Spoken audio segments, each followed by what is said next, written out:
ईमानदारी का इनाम। गांव के छोटे से घर में रहने वाला रोहन अपनी मां के साथ मुश्किल हालातों में जी रहा था। उसका दिन सुबह से ही मेहनत करने में बीतता। कभी किसी दुकान पर सामान पहुंचाता, तो कभी खेतों में मजदूरी करता। उनकी गरीबी उनके चेहरे पर झलकती थी, लेकिन उनके संस्कार हमेशा उज्जवल थे। भाग्य की परीक्षा। एक शाम बाजार से लौटते समय रोहन की नजर रास्ते में पड़े एक चमचमाते पर्स पर पड़ी। वह रुका, झुककर उसे उठाया और धीरे धीरे खोला। अंदर हजारों रुपए थे, साथ ही कुछ कागज और एक पहचान पत्र।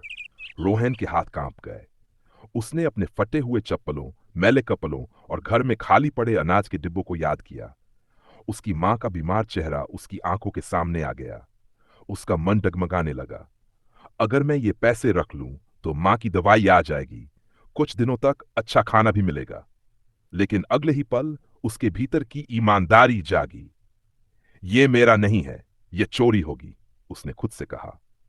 ईमानदारी की राह। घर पहुंचकर उसने पर्स अपनी मां को दिखाया और पूरा किस्सा सुनाया। मां ने प्यार से उसके सिर पर हाथ रखा और कहा, बेटा, गरीबी हमारा इम्तिहान ले रही है, लेकिन हमें हारना नहीं चाहिए। रोहन ने पर्स में रखे पहचान पत्र को ध्यान से देखा। उसमें मालिक का नाम और पता लिखा था। अगली सुबह वह उस पते की ओर चल पड़ा। पर्स के असली मालिक से मुलाकात। दरवाजे पर पहुंचकर उसने धीरे से दस्तक दी। अंदर से एक बुजुर्ग व्यक्ति बाहर आए, जिनकी आंखों में गहरी चिंता झलक रही थी। रोहन ने झिझकते हुए पूछा, बाबूजी, क्या आपने अपना पर्स खो दिया था? बुजुर्ग व्यक्ति चौंक पड़े। हाँ बेटा, उसमें मेरी बेटी की शादी के पैसे थे। अगर वो नहीं मिलते तो हमारी बरसों की मेहनत बेकार हो जाती। रोहन ने धीरे से पर्स आगे बढ़ाया। बुजुर्ग ने कांपते हाथों से पर्स खोला, पैसे गिने और राहत की सांस ली। उनकी आंखें खुशी और कृतज्ञता से भर आईं। बेटा, तुमने जो किया वह इस जमाने में कोई नहीं करता। बुजुर्ग की आवाज कांप रही थी। ईमानदारी का असली इनाम। उन्होंने रोहन को इनाम में कुछ पैसे देने चाहे, लेकिन रोहन मुस्कुराते हुए पीछे हट गया। बाबूजी, मैंने जो किया वह मेरा फर्ज था।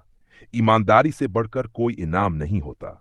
बुजुर्ग ने उसे ध्यान से देखा, फिर प्यार से उसका हाथ पकड़ा और बोले, अगर तुम मेरी बेटी जैसे किसी और के बेटे हो सकते हो, तो क्या मैं तुम्हारा पिता नहीं बन सकता? उन्होंने रोहन की पढ़ाई का खर्च उठाने का वादा किया। उस दिन न सिर्फ रोहन का भविष्य उज्जवल हो गया, बल्कि उसकी ईमानदारी की मिसाल पूरे गांव में फैल गई। ईमानदारी मुश्किल होती है, लेकिन उसका इनाम कभी खाली नहीं जाता।